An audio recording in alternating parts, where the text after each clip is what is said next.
சென்னை தியாகராய நகரில் தீப்பற்றி எரிந்த சென்னை சில்க்ஸ் கட்டடத்தை இடிக்கும் பணிகள் 4வது நாளாக தொடர்கின்றன. இது குறித்த தகவல்களை நமது செய்தியாளர் ஆனந்தனிடம் கேட்கலாம். ஆனந்தன், சென்னை சில்க்ஸ் கட்டடத்தை இடிக்கும் பணி இன்றைக்கு 4வது நாளா தொடருது. அந்த கட்டடத்தை இடிக்கும் பணி எந்த அளவில் இருக்கு?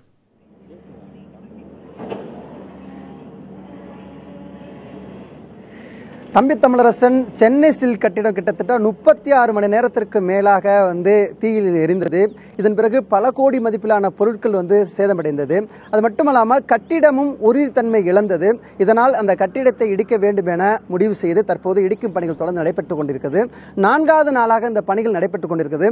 கிட்டத்தட்ட இது 10 மாடி அடுக்கு கட்டிடம். குறிப்பாக 122 அடிக்கு மேல நீளம் கொண்டது, 163 அடி நீளம் கொண்டது, கிட்டத்தட்ட 22,000 சதுரடி பரப்பளவு கொண்ட இந்த கட்டிடம். இந்த கட்டிடத்திலிருந்து இடிக்கும் பணி தொடர்ந்து தற்போது நடைபெறுகிறது. 4வது நாளாக தொடர்ந்து நடைபெற்ற இந்த பணி கிட்டத்தட்ட 15% மட்டுமே நிறைவடைந்திருக்கிறது. நம்ம பார்க்கக்கூடிய இடம், அதாவது மேல்தளத்தில் இருக்கக்கூடிய குளிர்சாதன பெட்டிக்கு பயன்படுத்தக்கூடிய அந்த குழாய்கள் தற்போது அகற்றுவதற்கு சற்று சிரமம் இருந்தது. அது மட்டுமல்லாமல் ஒவ்வொரு அந்த பில்லர்களையும் அகற்றுவது சற்று சிரமம் ஏற்பட்டிருக்கிறது.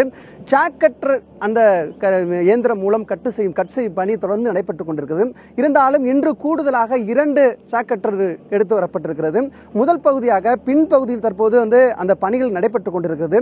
இந்த பகுதிக்கு மிகவும் குறுகலான பகுதி. இந்த பகுதிக்குள் உள்ளே செல்வதற்கு சற்று வாகனங்கள் செல்வதற்கு முடியவில்லை. இதனால் ஒரு பகுதி மட்டுமே தற்போது கட் செய்ய எடுத்து பணி தற்போது நடைபெற்றுக் கொண்டிருக்கிறது.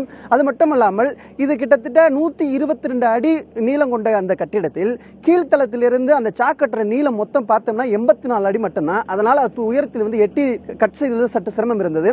அதனால் கிட்டத்தட்ட 25 அடிக்கு கீழ்த்தளத்தில் சமம் செய்து அதற்கு மேல அந்த எலக்ட்ரானிக் அந்த அதிரென்ன கருவி நிற்கக்கூடிய அந்த மிஷினை அங்கே வைத்து அதற்கு மேலாக கட் செய்யும் பணி தற்போது நடைபெற்றுக் கொண்டிருக்கிறது. அது மட்டுமல்லாமல் கீழே இருக்கக்கூடிய, அதாவது கிட்டத்தட்ட 10 அடுக்குமாடி கட்டிடத்தில் அடித்தளத்தில் இதெல்லாம் பல கோடி ரூபாய் மதிப்பிலான தங்க நகைகள், வைரங்கள் என அனைத்துமே அங்கு இருக்கிறது. இதனால் அதை பத்திரமா மீட்டெடுப்பதற்கு என்ன மாதிரியான சிரமங்கள் இருக்கிறது, எப்படி எடுக்க போகிறார் என்று அந்த மீட்பு பணி எடுப்பது மிகப்பெரிய ஒரு சவாலாக இருக்கிறது. இந்த பணி நடைபெறுவதன் காரணமாக இந்த பகுதி முழுவதுமே போக்குவரத்து சற்று மாற்றம் செய்யப்பட்டிருக்கிறது. குறிப்பாக உஸ்மான் சாலையில் அந்த மேம்பாலத்தில் வரக்கூடிய அந்த பேருந்துகள் மட்டுமே வெங்கட்நாராயண சாலை, பர்கிட் சாலை என மாற்றி அமைக்கப்பட்டிருக்கிறது. அது மட்டுமல்லாமல் இந்த பணி நடைபெறும் காரணமாக குறிப்பாக இங்கு சென்னை டி நகர் பேருந்து நிலையத்திலிருந்து கோடம்பாக்கம் போகக்கூடிய இடத்திலிருந்து பாத்திமா சிவலட்சியிலிருந்து 50 மீட்டர் இடைவெளிக்குள், அதாவது இந்த பில்டிங் மையமாக வைத்து இருபுறமும் 50 மீட்டர் இடைவெளிக்குள் கடைகள் திறக்கப்படவில்லை. குறிப்பாக இங்கு பாத்திமா சிவலட்சி, அது மட்டுமல்லாமல் இங்கு சரவணா ஸ்டோர் வரையும் கடைகள் திறக்கப்படவில்லை. மேலும் இந்த பணிகள் தொடர்ந்து நடக்கும், அது மட்டுமல்லாமல் விரைவாக நடக்க வேண்டும் அப்படின்னு பொதுமக்கள் சார்பாக கோரிக்கை வந்திருக்குது.